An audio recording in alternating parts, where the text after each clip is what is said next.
Quand on veut tuer son chien, on l'accuse de rage. Après 40 ans d'échecs politiques, de misérabilisme économique et de médiocrité gouvernementale, il ne reste à un régime de voyous rien d'autre que la diversion. Dans ce pays, le Cameroun, où sur la maquette les autoroutes sont plus belles qu'au Luxembourg, au Qatar ou au Japon, la diversion apparaît évidemment comme la panacée rêvée pour détourner les populations des enjeux qui la concernent, car dans le réel, les autoroutes ressemblent à ça. Au XIXe siècle, Karl Marx nous disait « La religion est l'opium du peuple ». C'est-à-dire que pour vous détourner d'un régime de fainéants, on vous enfermait dans un carcan dogmatique. Et aujourd'hui, une nouvelle religion est née au Cameroun, l'éthomotonisme. Alors que Martin Luther en Allemagne au Moyen-Âge se battait contre les catholiques sur la meilleure façon d'adorer le Seigneur, aujourd'hui, les mbomboïstes d'une part et les ngambistes d'autre part débattent et se battent de la meilleure façon dont la bulle football va embrigader les Camerounais et les faire oublier de demander des comptes à ceux à qui ils payent leurs impôts.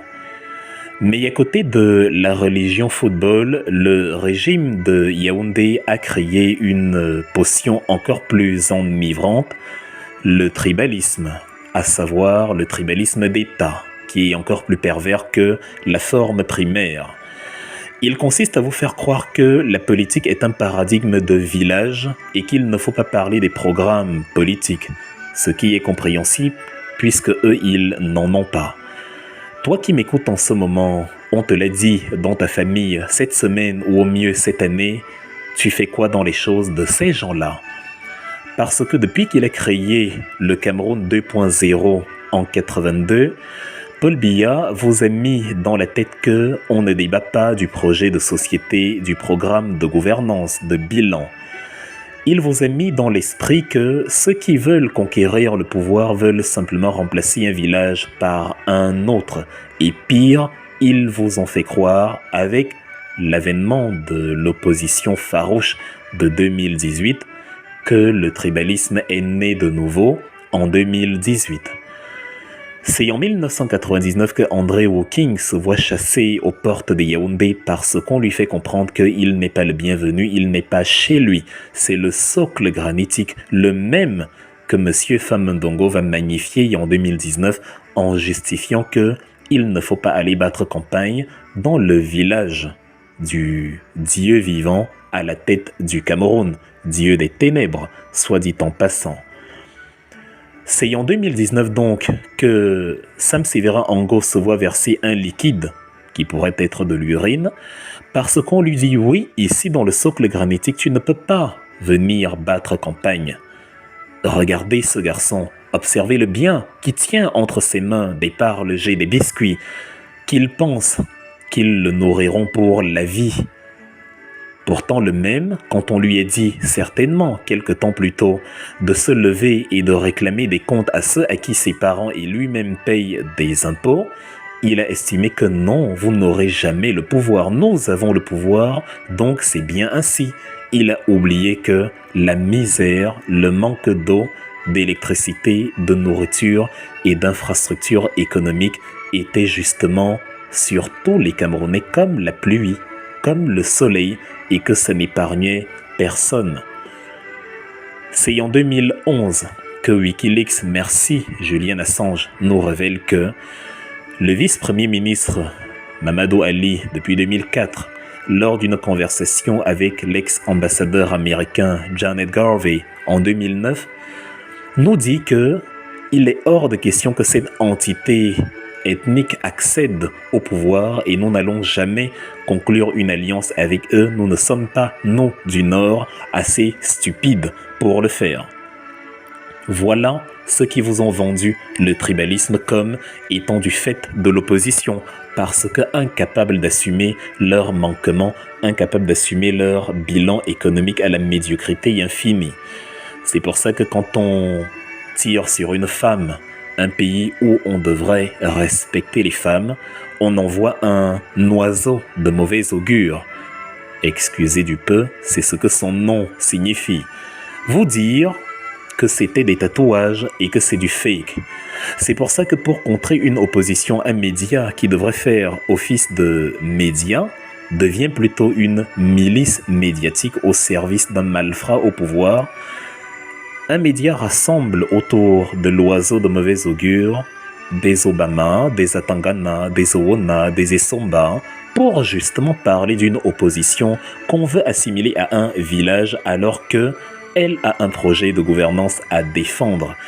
Et ce sont ces gens-là, les chantres du tribalisme d'État, qui viennent vous dire que le tribalisme vient du camp d'en face.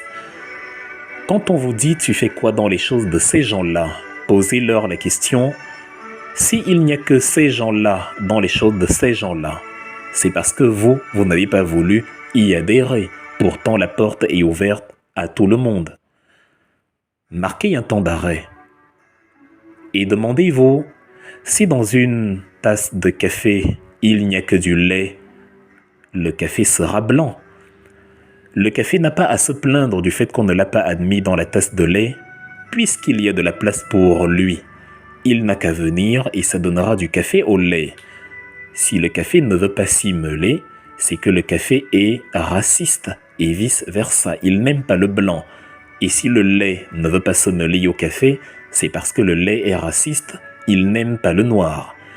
Ceux qui ne veulent donc pas intégrer les choses de ces gens-là et qui vous disent « tu fais quoi dans les choses de ces gens-là » sont des tribalistes qui s'ignorent ou qui, au mieux, ne s'assument pas. Et puisqu'ils ne s'assument pas, ils veulent rassembler le maximum de personnes à leur actif pour que vous soyez nombreux dans la bêtise. Dans la mythologie grecque, on nous parlait de Momos, le dieu des bouffons. Comme par hasard, le Cameroun a trouvé son Momos, le dieu des bouffons. Vous pouvez faire vos recherches, il est le frère de Hypnos et de Thanatos et il incarne la bouffonnerie chez les Grecs. Le Cameroun en a trouvé un et tout concorde comme par hasard. C'est le dieu des bouffons qui vous a dit que oui, ces gens-là sont assimilables aux Juifs qui ont été massacrés dans l'Allemagne nazie entre 1933 et 1945. Parce que le tam-tam médiatique de la République tribale du Cameroun a été instrumentalisé pour justement marginaliser une entité précise, comme la RTLM, la radio-télévision libre des Mille Collines, l'a fait en avril 1994 contre les Tutsis du Rwanda qui ont péri par centaines de milliers des mains des Hutus. Dans la même lignée, Monsieur Joseph Goebbels, ministre de la propagande en Allemagne, se faisait appeler aussi ministre de l'éducation parce qu'on considérait que la propagande nazie c'est l'éducation. C'est pour ça qu'au Cameroun, c'est le ministre de l'enseignement supérieur, dont le ministre de l'éducation, qui vous dit que c'est normal qu'on chasse les gens d'une ville de leur propre pays parce que c'est le socle granitique de Paul Biya, ministre de l'éducation, comme par hasard. Joseph Goebbels. Famendongo donc, comme Owona avant lui, ministre de l'Éducation, comme par hasard, dont le fils est devenu le chantre des éléments pervers comme le zélote tontinard, la secte bahamique, et dont il propage le venin aux quatre coins de la République en étant le Joseph Goebbels local. Voilà donc des gens qui vous disent que le tribalisme est né avec l'opposition. Tout cela cache simplement l'envie de masquer les manquements d'un régime d'une incompétence cosmique plus large que les anneaux de Saturne, parce qu'on ne veut pas parler du fait que pour des sommes incroyables, le Cameroun a construit dans le centre-ville de sa capitale le seul échangeur au monde qui ne ressemble pas du tout à un échangeur, pour masquer le fait que le vice-dieu des ténèbres, fermez la parenthèse, est au-dessus de la loi et qui, après y avoir sinistré 3000 milliards, un budget qui pouvait financer un centre de recherche scientifique tel que le CERN en Suisse. Le vice-roi n'a pas été inquiété et il ne faut pas en parler, donc le village, donc le tribalisme, donc le football, donc la religion. Pour masquer que le Fils de Dieu des ténèbres, fermez la parenthèse, sinistre les forêts du Cameroun pendant que le Cameroun importe le cure-dent et que les retombées des devises de l'exploitation de ces forêts ne rentrent pas dans les poches des caisses publiques, mais plutôt dans les sacs à main particuliers. Et donc, le village, et donc, le tribalisme, et donc, le football, et donc, la religion. C'est pour ça que le tribalisme sévit au Cameroun. Il a été fait à dessein. On va donc vous parler de villages, de clans, parce qu'on ne veut pas évoquer le fait qu'à cause d'une politique absurde qui consistait à tabasser des manifestants pacifiques, on a radicalisé des gens qui ont fini par tuer Florence Ayafor, qui ont massacré des enfants à Kumba.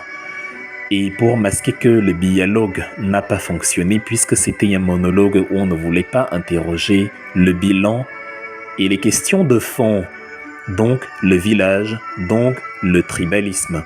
Pour occulter cela, on vous pose la question, tu fais quoi dans les choses de ces gens-là? Des gens qui se comportent comme du café qui ne veut pas se mêler au lait, vous disent que vous êtes tribaliste pourtant, vos portes leur sont ouvertes.